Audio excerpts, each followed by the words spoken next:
नमस्कार मित्रांनो, स्वागत करतो तुमचं माझ्या ब्लॉग्समध्ये. तर मित्रांनो, आज संध्याकाळची वेळ आहे आणि आता मी आलो आहे ह्या दगडांच्या ह्या बाजूला. म्हणजे ह्या ठिकाणी तुम्हाला कसा परिसर दिसत आहे, तुम्हाला एकदम खूप छान असा परिसर दिसतो मित्रांनो. तर मित्रांनो, तुम्हाला एकदम चांगलं दिसत असेल आणि ह्या साईडला जर असा कॅमेरा फिरवला तर तुम्हाला ह्या साईडला अशी एक कूप दिसत असेल. तर मित्रांनो, त्या कुपीला पण आपण फिरायला जाऊया.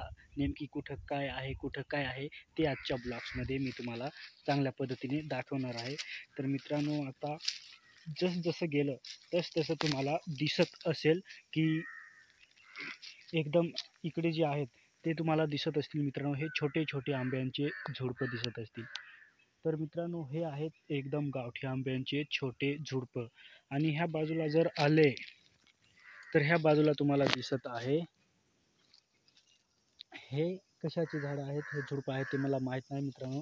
पण हे जर मोडले तर त्याच्यामधून चीक निघतो. तर ह्या बाजूला तुम्हाला हे असं जे लाईनीत झुडपं आहेत ते दिसत आहेत.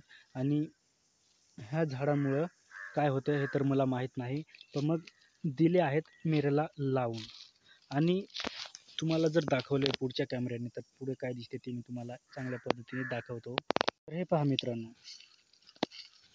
हे कसे झुडपं आहेत. त्याच्यामध्ये एक करवंदीचं छोटं झुडूप आहे आणि त्याच्यानंतर जर पुढे दाखवले तर तुम्हाला हे झुडूप दिसतं, त्याला वाळवी लागलेली आहे.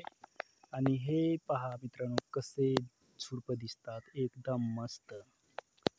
आणि ह्या साईडला जर तुम्हाला दाखवलं तर मित्रांनो, त्या बाजूला तर मोठा दगड आहे आणि त्या ठिकाणी सादड्याचे झाडं आहेत, खूप उंच आहेत. तुम्ही पाहू शकता, जर कॅमेरा वर फिरवला तर मित्रांनो फक्त झाडच दिसतात, अशा पद्धतीने आहेत. आणि हा नजारा कसा दिसतो संध्याकाळचा. आणि पक्षी काही उडून जातात ते तुम्हाला दिसत असतील, कावळे.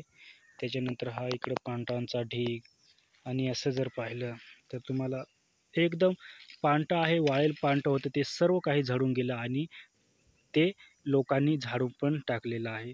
तर असा हा संध्याकाळचा वातावरण तुम्हाला दिसत असेल. मित्रांनो, आजचा ब्लॉग्स आवडला असेल तर लाईक करा, शेअर करा आणि आपल्या चॅनलला सबस्क्राईब करा. तर मित्रांनो, आजच्या ब्लॉग्समध्ये एवढंच. जय हिंद, वंदे मातरम.